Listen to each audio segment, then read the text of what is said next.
And we are back again for another vlog. And time check tayo, nasa 10 pasado ng gabi. And I just want to greet you guys a happy new year, guys. Kahit may pandemic, ganun pa rin ang diwa ng bagong taon. And ano pa ba? May mga updates tayo dito, guys. Siguro mapapanood niyo yan for this next clip. And ano pa ba? I just want to share to you guys yung happy moments. Kahit may pandemic, guys. Kahit bawal magpaputok, bawal ang open pipe or muffler na tambucho. I just want to share some of the clips na videoan ko dito lang sa looban namin. And peace. Let's go. Happy New Year, ha? Happy New Year.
So, yun guys, nandito pa rin tayo sa bahay.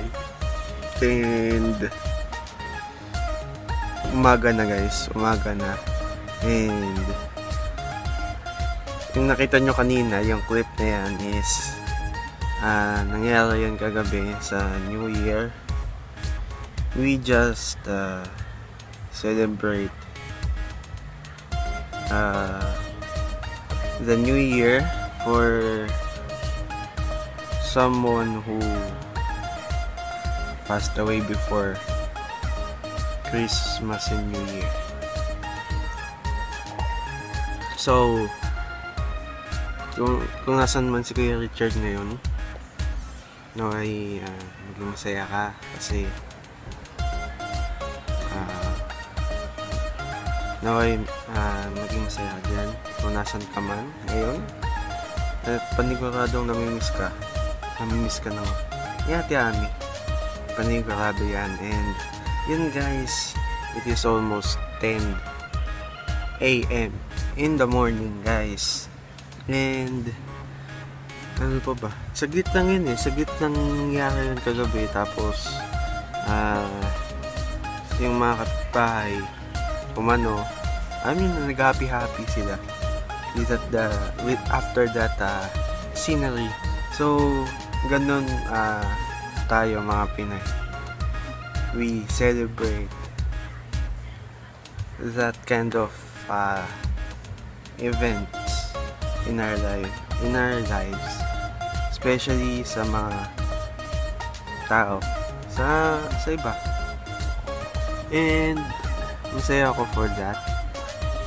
As long na makita ko din silang masaya na din ako. Hindi naman din ako naghahangad ng maglalbong celebration. At least ayun, sama-sama lang, okay na ako dun. And kung nasan ka man ngayon, Happy New Year and Merry Christmas, belated Merry Christmas sa pa. And this year, siguro year 2021, mas dadamihan ko pa yung vlogs. Mas dadamihan ko pa itong content, itong mga contents natin, mapapadalas pa to, and I will bring you the happiness in the midst of sadness. Kung ano yung nangyari within sa year na nakalipas, kalimutan na natin, and this is the new start for us, the new year. So it is a new year for us, and I hope ang COVID-19 pandemic is matapos na. Yun naman yung dinadasal-dasal natin, na yung pandemic na to is matapos na. But sana ma-adapt natin yung mga natutunan natin from the last year up to now. Kasi alam nyo na, para at least alam na natin kung ano yung mga dapat at mga hindi dapat gawin, and sana may lesson tayo nakuha dun sa mga nangyari within last year. So this new year, I hope maging maayos tong buong taon na to, and I pray na sana maging maayos itong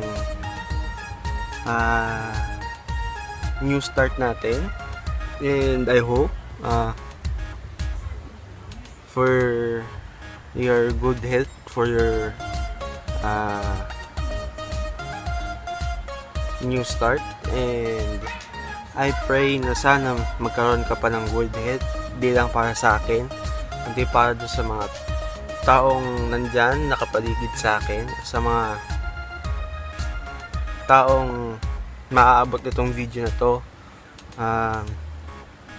I wish for your good health, and sana kayanin mo, huwag kang mawawala ng pag-asa, and alam mo naman yan, mga Pilipino, if tulungan tayo guys. Ngayon na may crisis na nagaganap sa ating bansa, di lang sa ating bansa kundi sa iba pang bansa, na yun, ito nga, and sana matapos na. Dinadalangin namin na sana matapos na, and this new year, I just want to start it with a new vibe, a new happiness, a new adventure na mangyayari within this year, this coming days, and